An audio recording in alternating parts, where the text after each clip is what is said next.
Good evening, everyone. Tonight we will going to continue reading KRSNA Book by His Divine Grace, A.C. Bhaktivedanta Swami Jai Srila Prabhupada.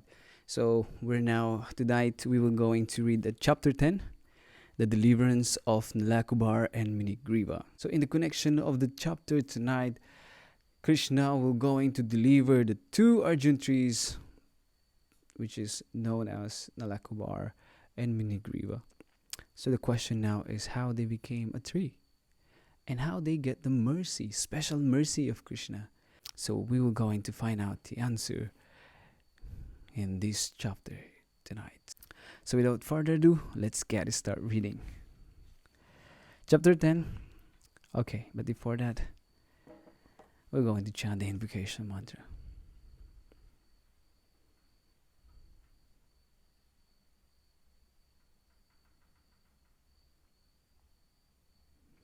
Okay, chapter 10, the Deliverance of Nalakuvara and Manigriva.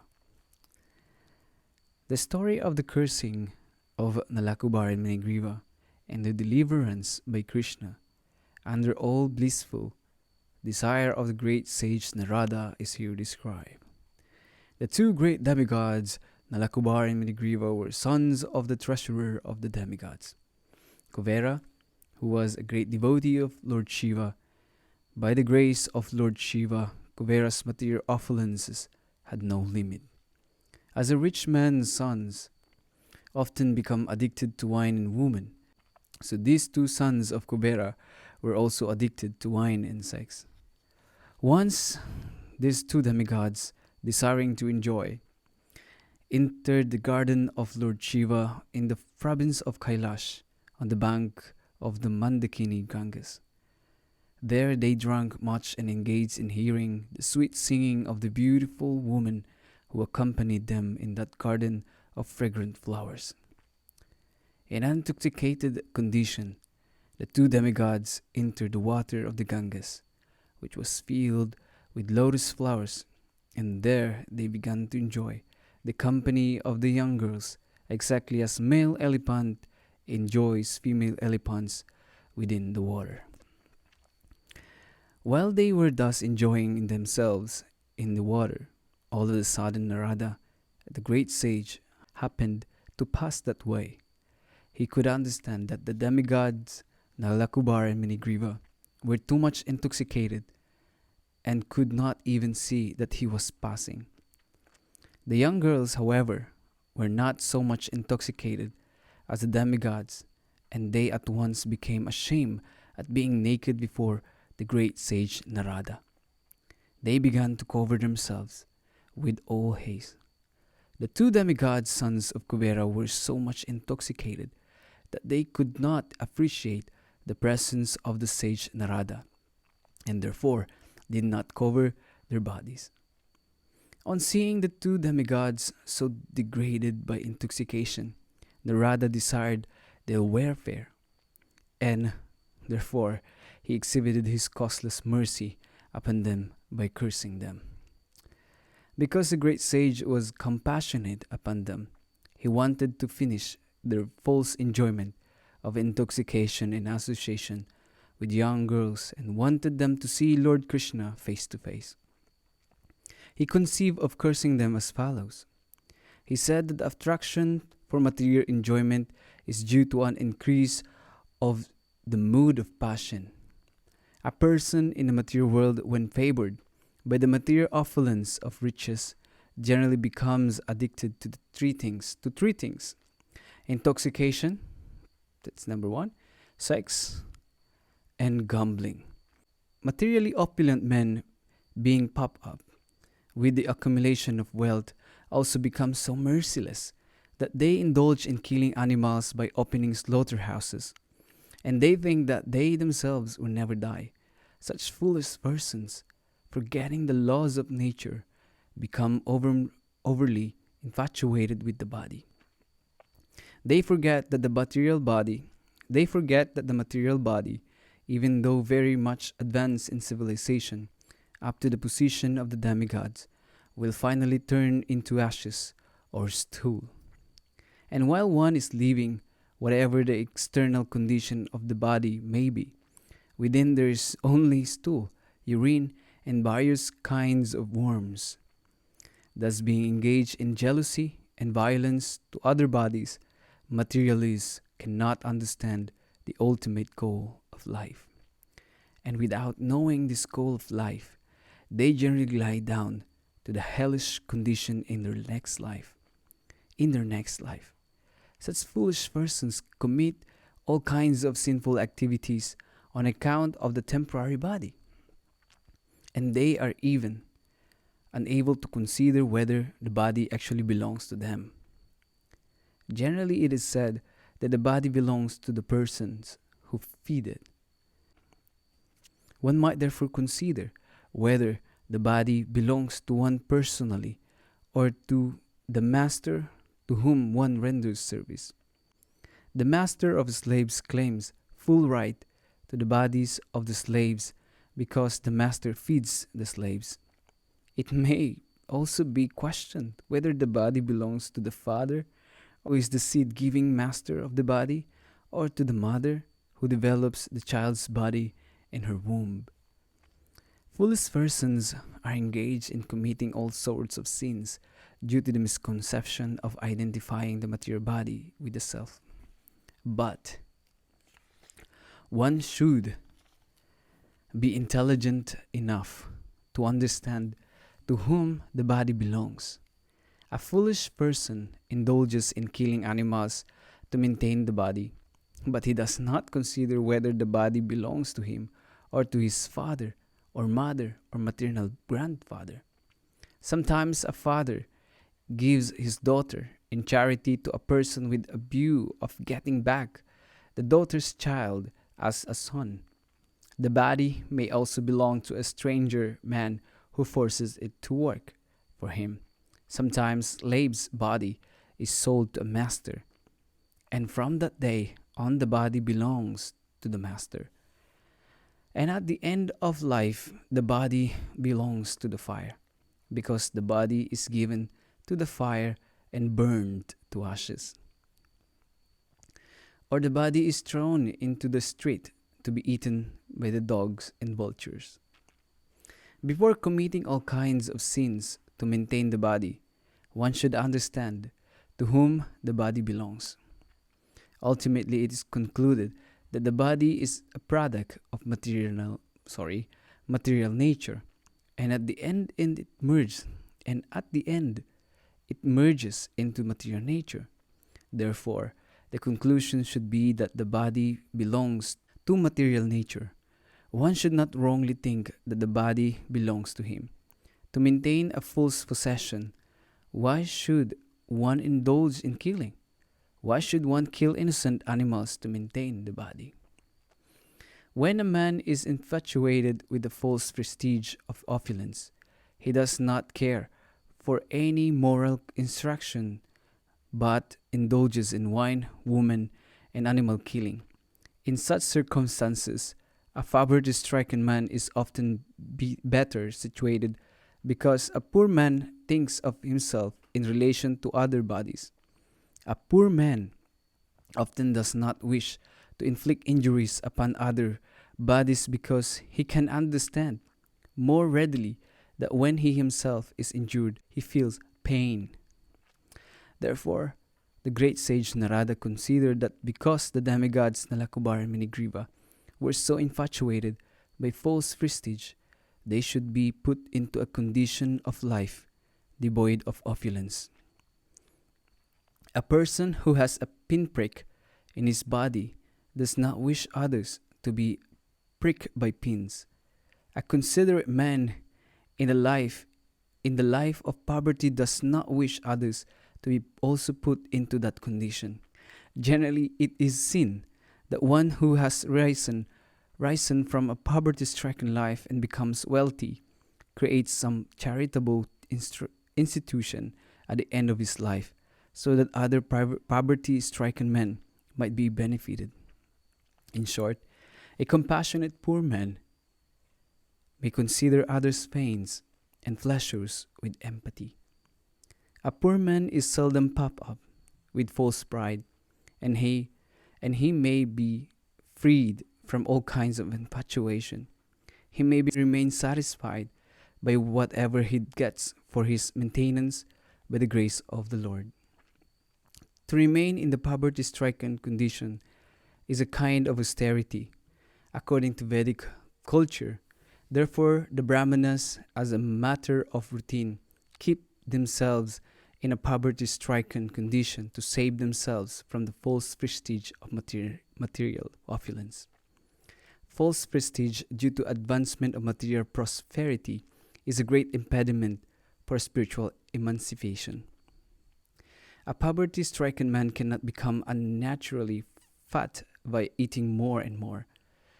And on account of not being able to eat more than he requires, his senses are not very turbulent. When the senses are not very turbulent, he cannot become violent.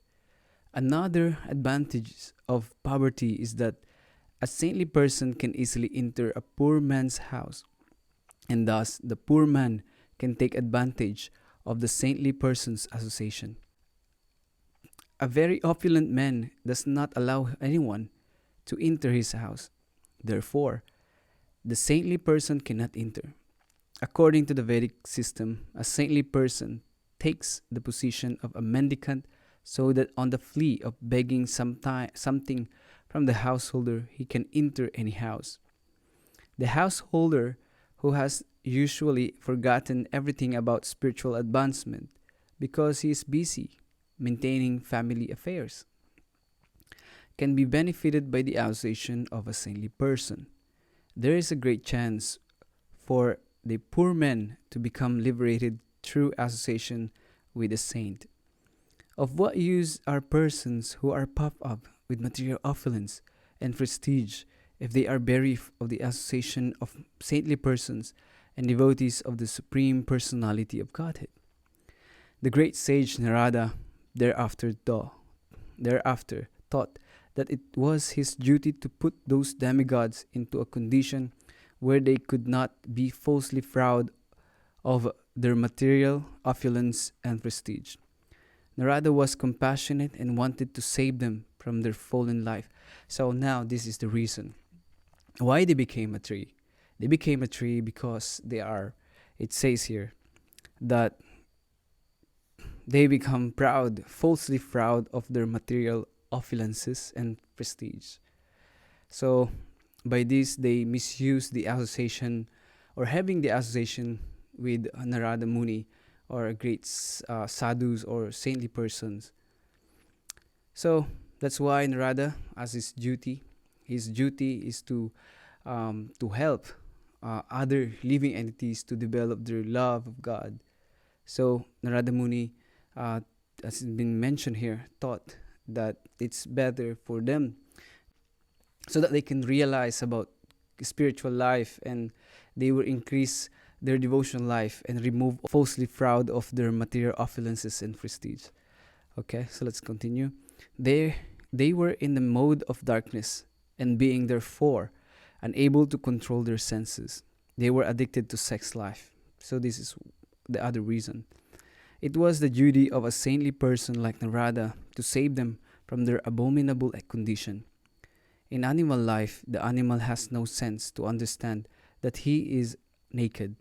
But Kuvera was the treasurer of the demigods, a very responsible man, and Nalakuvara and Manigriva were two of his sons. And yet they became so animalistic and irresponsible that they could not understand, due to intoxication, that they were naked. To cover the lower part of the body is a principle of human civilization. And when man or woman forget this principle, they become no better than animals. Narada, therefore, thought that the best punishment for them was to make them immovable living entities or trees. So that is the reason why Narada Muni, the Nalakuvara and Manigriva, the two demigods, they became a tree. Trees are, by nature's laws, immovable. Although trees are covered by the mode of ignorance, they cannot do harm. The great sage Narada thought it fitting that, although the brothers would be punished to become trees, by his mercy, they would continue to keep their memory and be able to know why they were being punished. So after changing the body, a living entity generally forgets his previous life. But in special cases, by the grace of the Lord, as with Nalakuvara and Manigriva, one can remember. Sage Narada therefore contemplated that the two demigods should remain for 100 years. In the time of the demigods in the form of trees, and after that they would be fortunate enough to see the Supreme Personality of Godhead face to face. So they're very fortunate, because even though they were cursed, still they receive or get a special mercy that they can be able to see Krishna face to face. Wow, amazing. So by his causeless mercy, and thus they would be again promoted to the life of the demigods and become great devotees of the Lord. After this, the great sage Narada returned to his abode known as Narayan Ashram, and the two demigods turned into trees, known as twin Arjuna trees. The two demigods were favored by the causeless mercy of Narada and given a chance to grow in Nanda's courtyard and see Lord Kṛṣṇa face to face. They are very fortunate, actually. Although child Kṛṣṇa was bound up to the wooden mortar, he began to proceed toward the twin trees in order to fulfill the prophecy of his great devotee Narada. Lord Kṛṣṇa knew that Narada was his great devotee and that the trees standing before him as twin Arjuna trees were actually the sons of Kuvera. I must now fulfill the words of my great devotee Narada, he thought. Then he proceeded through the passage between the two trees. Although he was able to pass through the passage, the large wooden mortar stuck horizontally between the trees. Taking advantage of this, with great strength, Lord Kṛṣṇa began to pull the rope which was tied to the mortar. As soon as he pulled, the two trees with all their branches and limbs fell down with great sound. Out of the broken, fallen trees came two great personalities, shining like blazing fire. Every side became illuminated and beautiful by their presence. The two purified personalities immediately came before child Kṛṣṇa and bowed down to offer the respects and prayers in the following words. Dear Lord Kṛṣṇa, you are the original personality of Godhead, master of all mystic powers. Learned Brahmanas know very well that this cosmic manifestation is an expansion of your potencies, which are sometimes manifest and sometimes unmanifest. You are the original provider of the life, body, and senses of all living entities. You are the eternal God, Lord Vishnu, who is all-pervading, the imperishable controller of everything, and you are eternal time. You are the original source of the cosmic manifestation, which is acting under the spell of the three modes of material nature, goodness, passion, and ignorance. You are living as the supersoul in all the multi-forms of living entities, and you know very well what is going on within their bodies and minds. Therefore, you are the supreme director of all activities of all living entities. But although you are in the midst of everything, which is under the spell of the material modes of nature, you are not affected by such contaminated qualities. No one under the jurisdiction of the material modes can understand your transcendental qualities, which existed before the creation. Therefore, you are called the Supreme Transcendence.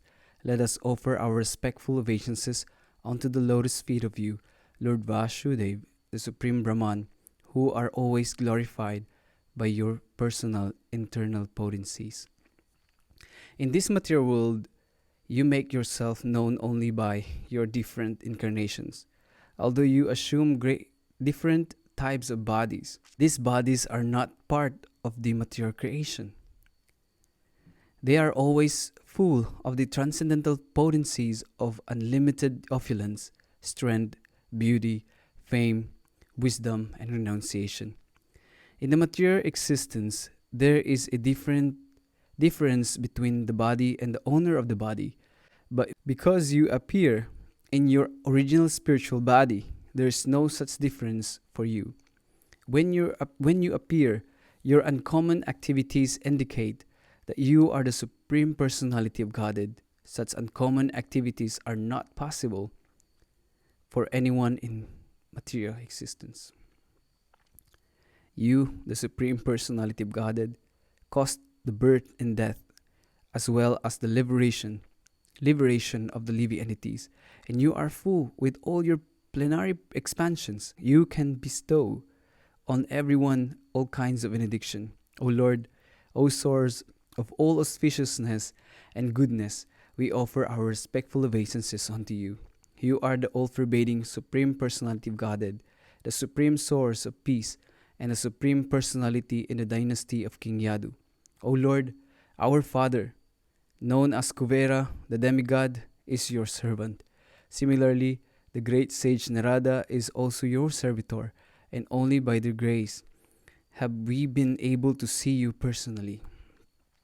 So the curse turns out to be the blessing. The blessings that they're able to see Krishna face to face. Yeah. We therefore pray that we may always be engaged in your transcendental loving service by speaking only about your glories and hearing about your transcendental activities. May our hands and other limbs be engaged in your service, and our minds always be concentrated at your lotus feet, and our heads always bowed down before the all-pervading universal form of your lordship. When the demigods, Nalakuvara and Manigriva, finished their prayers, the child, Lord Kṛṣṇa, the master and proprietor of Gokula, bound to the wooden grinding mortar by the ropes of Yashoda, smiled and said, "It was already known to me that my great devotee Narada Muni had shown his causeless mercy by saving you from the abominable condition of pride due to possessing extraordinary beauty and opulence in the family of demigods. He has saved you from gliding down into the lowest condition of hellish life. All these facts are already known to me. You are very fortunate because not only were you cursed by him, but you had the great opportunity to see him. If someone is able by chance to see face to face a great saintly person like Narada, who is always serene and merciful to everyone, then immediately that conditioned soul becomes liberated. This is exactly like being situated in the full light of the sun. There cannot be any visionary impediment. Therefore, O Nalakuvara and Manigriva, your lives have now become successful because you have developed ecstatic love for me. This is your last birth within material existence. Now you can go back to your father's residence in the heavenly planets, and by remembering in the attitude of devotional service, you will be liberated in this very life." After this, the demigods circumambulated the Lord many times and bowed down before him again and again, and thus they left the Lord remain bound up with ropes to the grinding mortar. Thus ends the Bhaktivedanta purport of the 10th chapter of Krishna, the Deliverance of Nalakuvara and Manigriva. So that's it for tonight. So very, very beautiful pastime actually. It shows to us that how, what is the importance of having the association of great saintly persons, or a spiritual master or representative of Krishna, devotees, the Vaishnavas. So if we have their association, they will remind us about devotional service, and they will remind us of Krishna, about the Supreme Personality of Godhead, in which that is our, if I'm not mistaken, that is our daily sadhana. That should be our goal of life, to always remember Krishna and never, never forget him. So that too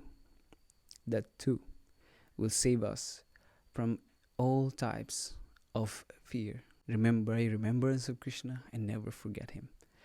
So thank you very much for your hearing, for your time. Thank you for listening.